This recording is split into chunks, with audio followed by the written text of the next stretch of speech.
Neste fim de semana, o Felipe Neto esteve na Bienal de São Paulo e ele participou de um painel lá, né, de uma fala sobre livros, sobre o mercado editorial, sobre a publicação do livro dele novo. E aí ele fez um pronunciamento bombástico, chocante. Não é a primeira vez que ele fala sobre isso, mas ele comenta sobre Machado de Assis, né? E ele fala o seguinte aqui, olha.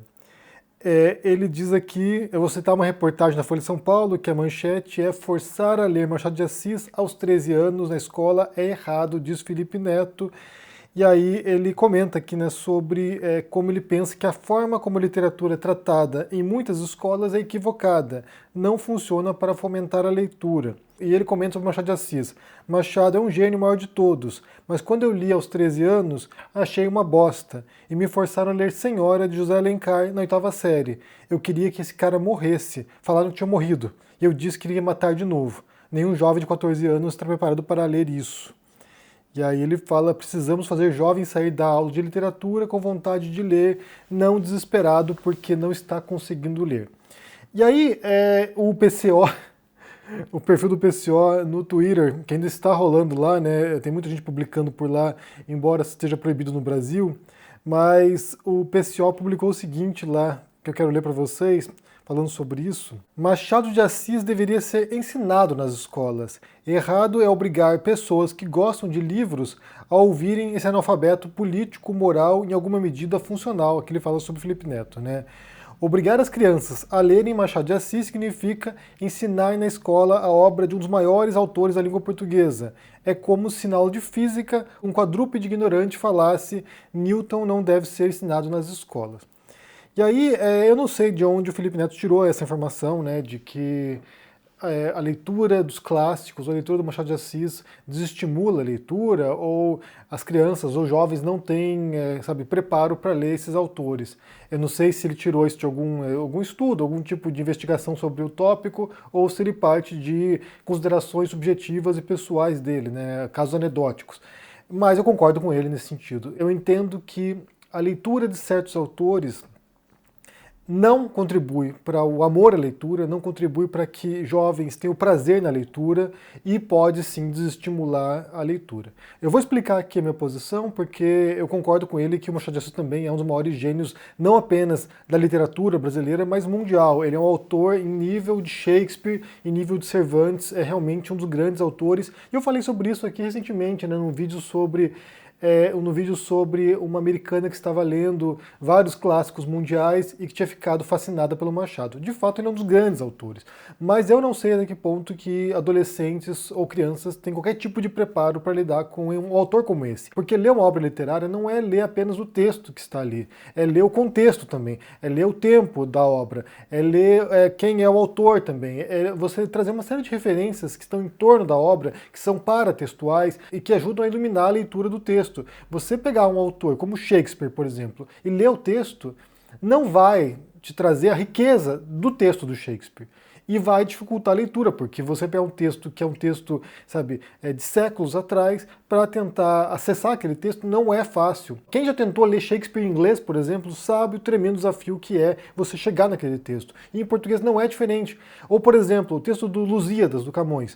É um texto que é de difícil acesso. Eu estive em Portugal recentemente, eu comprei uma edição bem legalzinha do Camões, e lá tinha edições bilíngues, ou seja, um texto num português arcaico e junto, paralelamente, um texto em português contemporâneo. Porque um leitor hoje, um português ou um brasileiro que chega num texto aquele, às vezes não tem o vocabulário para poder compreender o que o Camões dizia no século XVI. Então, esses autores, por mais relevantes que sejam, por mais grandiosos que sejam, esses autores, esses textos, não são acessíveis para os leitores contemporâneos. Só para citar um caso pessoal aqui, né? Faz um tempinho, sei lá, 2 meses atrás, eu li o livro do Bernardo Guimarães, Escrava Isaura. E sinceramente eu fiquei fascinado, eu amei o texto, eu realmente fiquei assim, achei deslumbrante, achei o modo como a história é construída, as reviravoltas, achei muito bem elaborada a história, né? Você tem a história de uma escrava branca, ou seja, ela é uma mestiça, né? Ela é filha de escravos, mas ela é branca. E ela é escravizada também, E você, ao perceber a história dessa personagem, que até entra aqui na questão do colorismo também, ao entrar nessa história do personagem, você percebe como a audiência na época, né, a audiência abolicionista, usou esse texto para ilustrar para as pessoas quão absurda era a instituição da escravidão. Então, é um texto fascinante, brilhante, mas se eu houvesse lido esse texto com 16 anos, eu teria odiado o texto, porque não é um texto acessível, é um texto do século XIX. Então você tem não apenas a linguagem, que pode ser inacessível, pode ser difícil, compreensão, mas a própria estrutura do romance do século XVIII, século XIX, não é igual à estrutura de um romance contemporâneo. Se você ler, por exemplo, Moby Dick, é um texto arrastado, um texto lento, é diferente de um texto mais moderno. Se você ler, por exemplo, o Drácula de Bram Stoker, né, o Drácula, que é um clássico do cinema, tem até uma versão nova que vai estrear em breve, é um texto clássico que inaugura esse gênero vampiresco, e aí você tem um texto que não é acessível. Não é acessível tanto na escrita quanto na forma, porque é um romance epistolar, então ele é escrito em forma de cartas, e demora para engrenar na história. Eu lembro que eu li o Bram Stoker no original, no inglês, e além disso ele faz ali uma reprodução de sotaques britânicos, então assim, você não compreende alguns trechos do texto porque está ali simulando uma forma de falar. E eu lembro que demorou quase metade do romance para que a história engrenasse, e eu falei, nossa, que legal, olha só, agora a história foi. E esse tipo de linguagem, esse tipo de construção de história já não é mais adotado. Não é mais adotado porque o romance do século XIX, ele servia como o cinema serve pra gente hoje, né? Então, assim, para falar sobre o Oriente Médio, para falar sobre a Índia, falar sobre, sei lá, países exóticos, né? Países exóticos para a Europa, né? Para o europeu daquela época, eles tinham que fazer longas descrições. Eles usavam recursos que hoje já não são necessários mais. Por exemplo, no livro do Victor Hugo, O Corcunda de Notre Dame, tem um trecho gigantesco de, sabe, dezenas de páginas com um voo de águia sobre Paris medieval. E aí ele descrevendo a cidade, as ruas, a catedral. Então, assim, é um recurso que não é mais utilizado, ou pelo menos não com tanta frequência assim, e que pode ser muito cansativo para um leitor contemporâneo. Então, de fato, eu acho que para chegar nesses textos, para acessar esses textos, é preciso muita leitura paralela, é preciso muita orientação de alguém que esteja disposto a fazer com que o leitor, sabe, mergulhe naquele universo. E isso não acontece em sala de aula, isso não acontece, possivelmente não acontece numa aula de literatura do ensino médio, por exemplo, até onde eu imagine. Até porque eu não estou em sala de aula, então assim, eu suponho ainda, com base inclusive na experiência do meu filho hoje na escola aqui na Espanha, que não tenha mudado muito como se dá aula nos últimos, sei lá, 20 anos. Então, era um formato que já era criticado pelo Paulo Freire, essa educação bancária, né, que é o professor como autoridade ensinando a massa de alunos ignorantes que tem que absorver o conhecimento e decorar a matéria para fazer prova.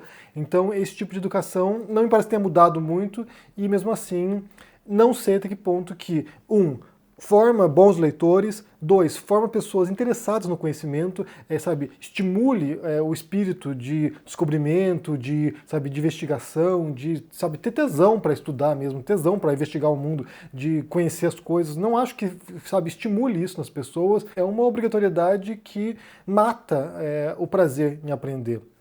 E eu imagino que a educação hoje deveria muito mais estimular o senso crítico, a capacidade de filtrar informação e fazer com que as pessoas reconheçam informações falsas de verdadeiras, como você reconhece um discurso de autoridade legítimo e um falso e assim por diante, porque a gente está num mundo no qual a gente tem uma avalanche de informações e as pessoas não sabem fazer essa triagem, não sabem separar o joio do trigo, não sabem dizer se essa aqui é uma fonte relevante e essa aqui não sabem dizer. Então eu imagino que a educação deveria passar muito mais por um exercício de crítica, de análise, de compreensão de mundo, nesse sentido de selecionar as fontes do que forçar conteúdo. Mas, só voltando na literatura, é óbvio que os alunos deveriam aprender o percurso da literatura, não apenas brasileira, mas global. Então, assim, saber quem são os grandes autores, ler trechos desses autores, né? Ler, sei lá, um capítulo do livro do Machado de Assis, do Dom Casmurro, por exemplo, ler um poema, sei lá, parnasiano, fazer uma leitura, um apanhado de textos breves para poder compreender quem são os autores, para poder entender por que eles são lidos ainda, por que eles são relevantes, mas não acho que deveria ser imposta a leitura de autores clássicos na escola. Talvez uma opção, né, uma opção interessante seria apresentar um leque de possibilidades, ou seja, o aluno tem lá uma lista de 20 livros e ele tem que escolher 2 livros para ler. E aí nesses 20 livros você tem clássicos, romances contemporâneos, assim por diante, de modo que o leitor faça essa triagem por conta própria, ele escolha o que ele quer ler.